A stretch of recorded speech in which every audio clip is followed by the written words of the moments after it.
Hello, Kit here, professional voice actor and narrator.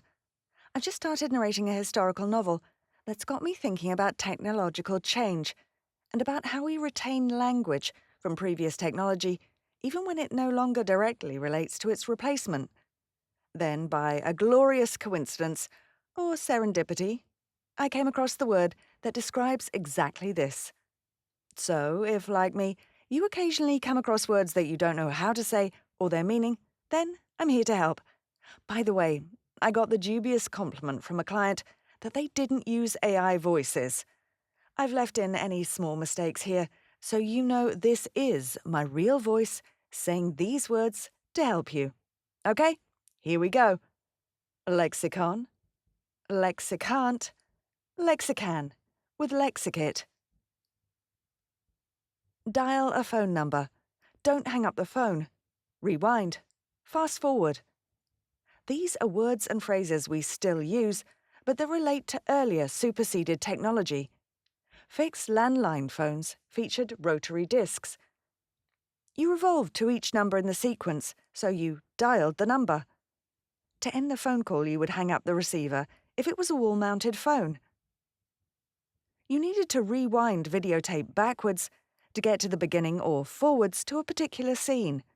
We don't actually do these things anymore, but the traces of them have remained in our language. Susie Dent, a famous British lexicographer and all-round wordsmith, says these words or phrases are called linguistic skeuomorphs. Skeuomorph. It seems to have been coined around 1890 by the archaeologist Henry Colley March.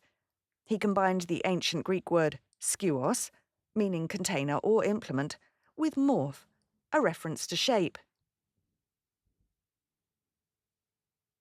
Skeuomorphs in design refer to objects that hark back to something else, like basket weave patterns on a plastic container. There's no structural need for the weave, although maybe the patterns give the user a clue to its purpose. Skeuomorph is often used in a digital design context these days. Think of the rubbish bin or trash can on your computer desktop. Even the idea that your computer is like a desktop. My preferred alternative, skeuomorph, uses the ancient Greek word for shadow, but maybe Henry liked skeuomorph because of the echo of the English word skew, as in askew or skeuomorph, meaning not straight or off at an angle. And maybe we can have reverse skeuomorphs too. My family talk about turning on the fire, when they actually mean we need to light the wood burner. Old school. So that's your lexicate word today. Skeuomorph. Now you know how to say it, what it is, and where to say it, and how lovely it is to say it. Skeuomorph. It's got great mouthfeel. So if you've got a word you struggle with, don't be scared.